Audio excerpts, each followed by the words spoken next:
For female students abducted from Lanzhou University dorms at night, school officials close campus to suppress information. Has Chinese Tofu-dreg construction spread worldwide? BRI's Nepal airport under scrutiny for poor quality. Real estate market stabilization. Some cities offer up to $1 million in housing subsidies for Class A talents. The little pink strikes a chord. When China liberates the world, story shocks society. Wave of reports in China, citizens naming officials for corruption and false cases. It's all covered in today's China Truths. For female students abducted from Lanzhou University dorms at night, school officials close campus to suppress information. Recently, there's been an online rumor about a horrifying incident at the Lanzhou Modern Vocational College in Gansu Province. Supposedly, four female students were abducted late at night from their dormitories. Notably, currently, 4 girls are still missing. The school is now a mess. According to screenshots of the college's student group chats, the school mandated a 1-week shutdown, restricting exit and requiring students to seek school approval for any departures.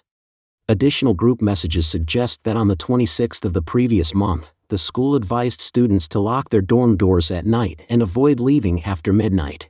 They were cautioned not to open the door if there was a knock. Some students expressed fear upon receiving this notice, with some saying, "I don't even dare to use the bathroom at night." According to online reports, 2 men entered the school's dorm during construction, hid in the restroom, and used drugs to abduct 4 female students during the night.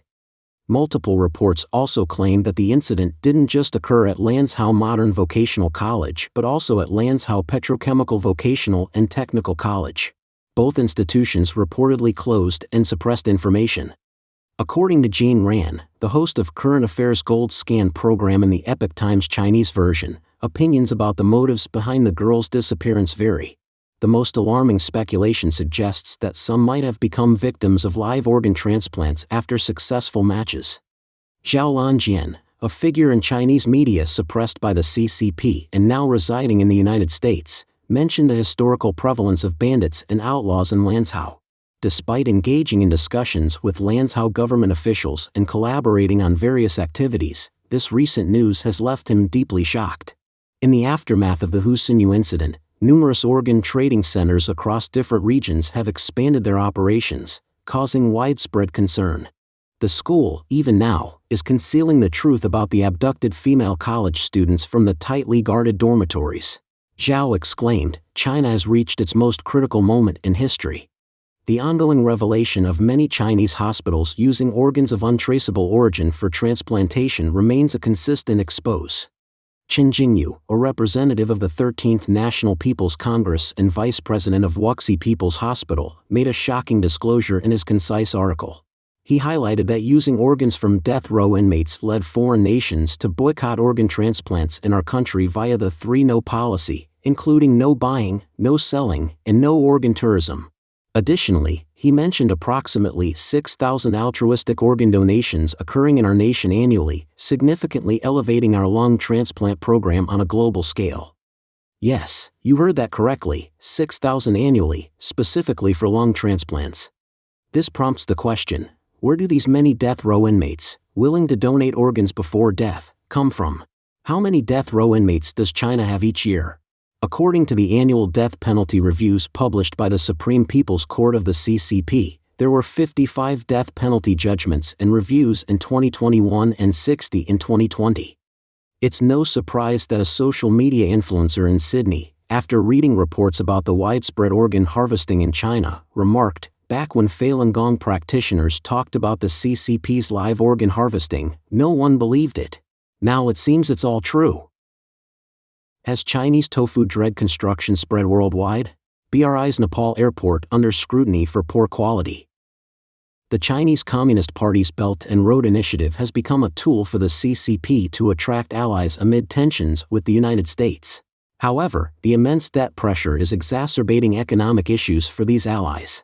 The Pokhara International Airport in Nepal, constructed by a Chinese state-owned enterprise group, began operations in January this year. According to a report by the New York Times, the airport is now under scrutiny for alleged poor quality, with accusations that the Chinese company inflated the project's cost.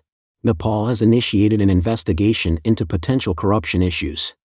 CNA cited the New York Times report on the 12th, stating that as developing countries assess the consequences of borrowing heavily from China for major infrastructure projects, anti-corruption officials in Nepal have started investigating the flagship airport funded and built by Chinese state-owned enterprises.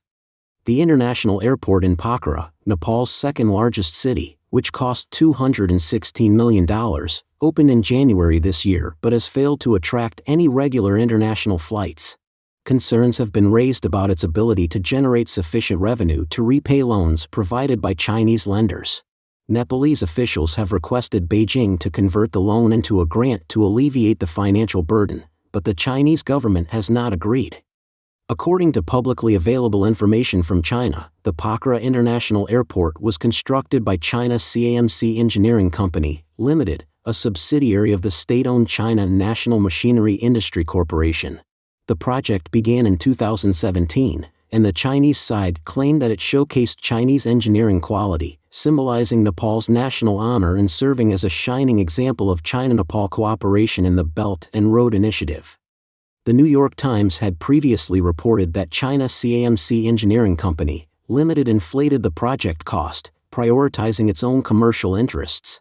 After this report, anti-corruption units in Nepal raided the offices of the Civil Aviation Authority located in Pokhara and seized documents related to the project.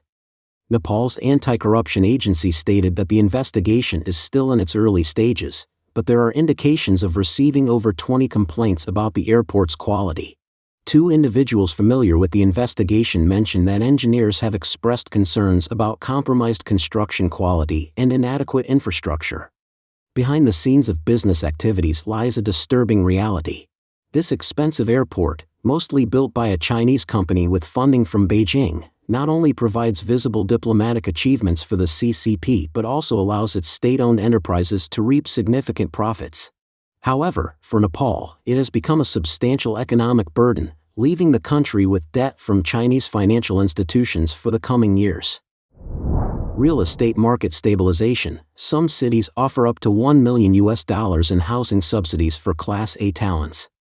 The real estate market continues to languish, prompting several regions to initiate a new round of home purchase subsidies, with some cities particularly emphasizing subsidies for home purchases by skilled individuals. Recently, Haining City in Zhejiang Province issued the implementation measures for subsidies for skilled individuals' home purchases. Qualified individuals can apply for these subsidies, with Class A skilled individuals having negotiable subsidies, potentially receiving up to 8 million yuan for home purchases. According to the criteria, Class B skilled individuals can receive a subsidy of 1.2 million yuan, while Class C, D, and E skilled individuals can receive subsidies of 900,000 yuan, 600,000 yuan, and 500,000 yuan, respectively. Class F and G skilled individuals can receive subsidies of 250,000 yuan and 100,000 yuan, respectively. In addition, if both spouses meet the criteria simultaneously, they can enjoy the subsidies concurrently, with the total amount not exceeding 50% of the home purchase price. Those who have already enjoyed rental subsidies must deduct the amount received when applying for home purchase subsidies.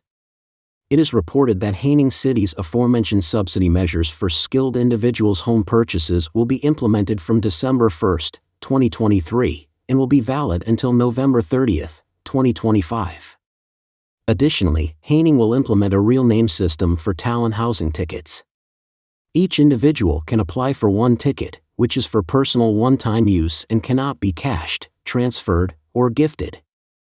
In terms of application procedures, when the applicant purchases a newly built residential property, they present the talent housing ticket. The real estate developer collects and verifies it, treating it as an equivalent amount of the home purchase payment.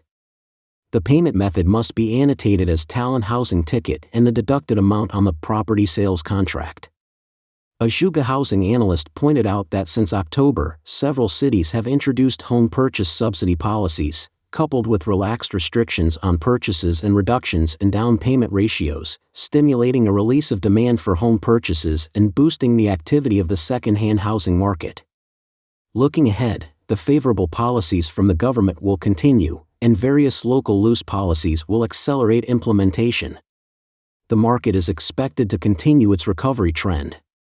However, analysts in the industry believe that new home supply may increase in November, but transactions are not optimistic. The recovery of weak second-tier and numerous third- and fourth-tier city markets still depends on the transmission of core city heat. The current market confidence has hit rock bottom, coupled with insufficient purchasing power of residents, and the overall real estate market will face a longer adjustment period. The Little Pink strikes a chord. When China liberates the world, story shocks society. Recently, an animated film titled The Life of Little Pink, created by a Chinese painter residing in the United States, has sparked enthusiastic responses on the internet. The film, through extensive dialogue design, realistically depicts how young people under the rule of the Chinese Communist Party, CCP, unknowingly get brainwashed and encounter misfortune. The life story of the protagonist, Little Pink, has attracted over 1.22 million viewers. The film was created by a Chinese painter born and raised in Shanghai, currently residing in Los Angeles, USA. He works as a full-time game artist and part-time YouTuber, sharing content related to current affairs, games, politics, etc. It is known from his past information that he used to criticize the government frequently while living in mainland China. As a result, his social media accounts were repeatedly banned. He later seized the opportunity to study abroad, left China, and began studying, living, and working in the United States. On October 28, he created a 12-minute film titled The Life of Little Pink. The film humorously and satirically narrates contemporary life in mainland China under CCP rule, depicting how people live under pervasive surveillance and how young individuals, represented by Little Pink, get brainwashed in ignorance, leading to blind double standards and illogical behavior. Chinese netizens have expressed their empathy, with some saying, after watching this film, it seems like I can imagine what the everyday life of those patriotic little pinks who watch Jiang Ji's live streams is like. Others shared their experiences, saying, "Oh my, completely like my colleagues in the factory in China. All day loving the party and the country, criticizing the US, Taiwan, Japan, and ending up with a monthly salary of just over 3,000 yuan, very relatable, and too real, a life of a person with party spirit but no humanity, a life as a leak and a mine." The film garnered over 1.22 million views within a 2-week period and has been widely circulated on various overseas social media platforms. On the evening of November 10, the YouTube channel Marmot uploaded another animated film titled When China Liberated the World, Cyber Rebels 2077. The storyline envisions a near future where the Chinese Communist Party, CCP, rules the world, and people worldwide live in a society characterized by CCP's unique features such as thought control, social credit scoring, and extensive surveillance. The title of this new work is inspired by the role-playing game Cyberpunk 2077. In addition, the film also depicts the resistance of people unwilling to accept such a system, who face government suppression. Some scenes are taken from historical photos of the 2019 Hong Kong anti-China movement, with a note saying "Dedicated to the friends in Hong Kong, stand with Hong Kong." This has resonated with many Hong Kong netizens, with comments such as a Hong Konger, "Watching this made me cry. Thank you for making this film for Hong Kong people. This is the truly great Chinese film, and I hope the people can overthrow the tyranny before it gains such powerful authority." Wave of reports in China, citizens naming officials for corruption and false cases. Recently, there has been a surge in real name reporting across China, starting from late October. Numerous citizens have publicly displayed their ID cards, recording videos that narrate exaggerated misuses of power by officials or local entities. These range from illegal embezzlement, improper appraisals, concocting false cases, to instances of sexual assault. These individuals not only disclose their workplace and contact details but also emphasize the authenticity of their claims rooted in personal experiences. They expressed readiness to take responsibility for their reports and provide evidence to investigative authorities. The latest incident involves a man identifying himself as Tang, the chairman of the Nanning Diwang building.